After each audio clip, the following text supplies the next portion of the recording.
All right, so guys, as you remember, Dark Tower was a classic adventure module published way back, and I want to say 80, I think, or 79 was the original publication date. 79, I think it was. Yep. 79. Okay.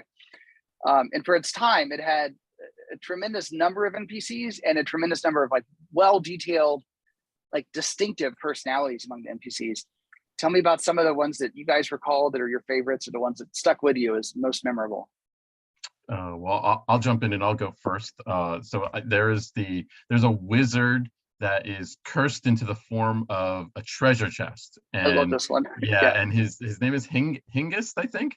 And he's fascinating because he can still cast some spells, and apparently in the room he is in, he can levitate. And there's basically a cutout in the ceiling where he can go levitate up into the cutout, so you can't get to him. And then he apparently can cast a couple of spells at you and that. So but he has like a whole little backstory and everything, and it's just really fascinating. Really thinking out of the box and really taking an NPC to that next level. Love it.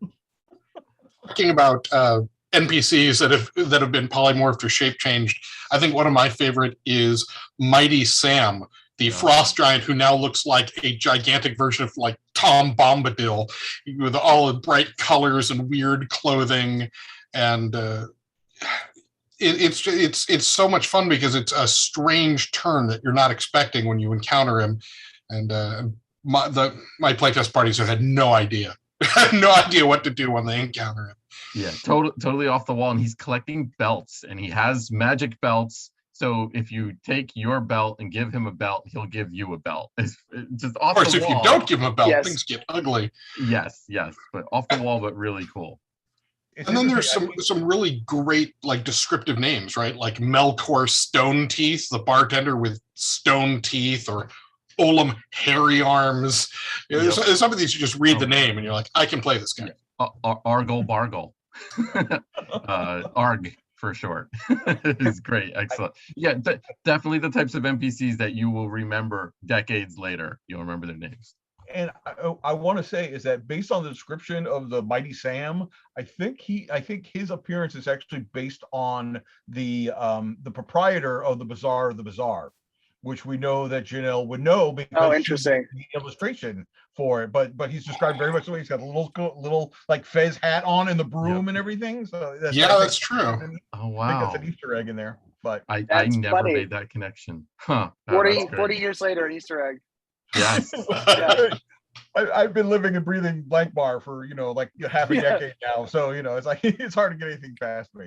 But out of the NPCs, I think the one I like, just because it's so old school, is I forget his name, but there's a cleric that you might encounter down there who half the time is like a cleric of Mitra, and the other time is like half the cleric of Set, and depending on like where his mind frame is, he can either help you or heal you, So yes. That's just very much in that old school. Even the game master has no idea, what we're going to run into when we open up this room, So yeah, there are 89 named NPCs in the main module. All right, just the main module. I think I created like 2 or 3 of them, like where I named them, where I'm like, oh, this guy needs a name, But like everything else was named, and most of them are statted out. I mean, several of them are just, they're other different stats, but most of them have full stat blocks. So, well, and for DCC, I think all of them except there's one person that was in the original NPC list from the 79 publishing, and it is just mentioned. It is a name that is mentioned. He doesn't appear in the adventure. Yeah. But other than that, every named NPC has stats in the DCC version, and there's a whole lot of folks. Yes. And I like the fact that we're talking about this, and we're not even getting into what I'll call conventional NPCs, like a Vacris, if I remember correctly, the High Priestess Set. Like, there's a lot of characters that are, for lack of a better word, not polymorphed, magical, or otherwise strange, but are just a regular old cleric or regular old high priest.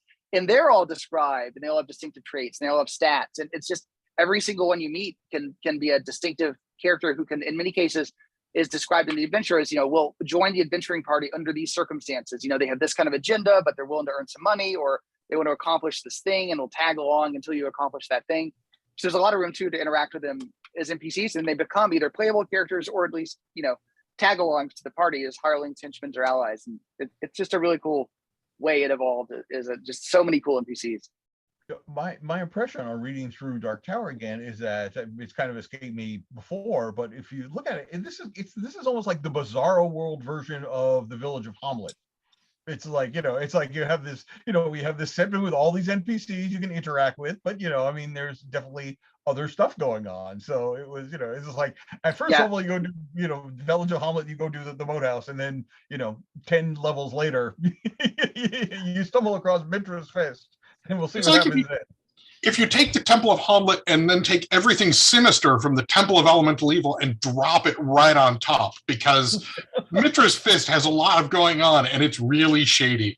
One of my playtest groups has evacuated the town and are now camping out in the wilderness because they're afraid to go back in the village and be seen.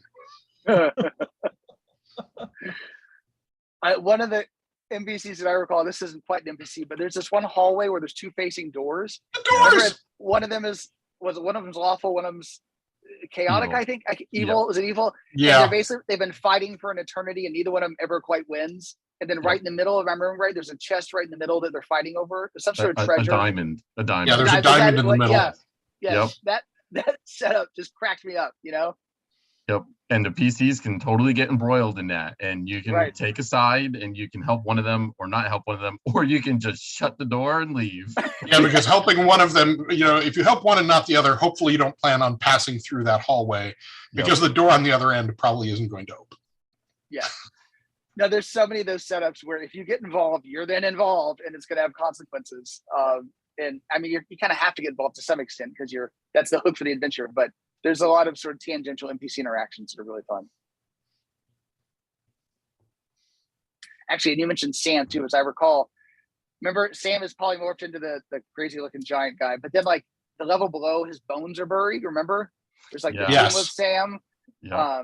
And then if you like dig up, I can't remember now, but you dig up his bones and something happens. It's like some of these characters just kind of keep coming back in a certain way throughout the themes of the dungeon.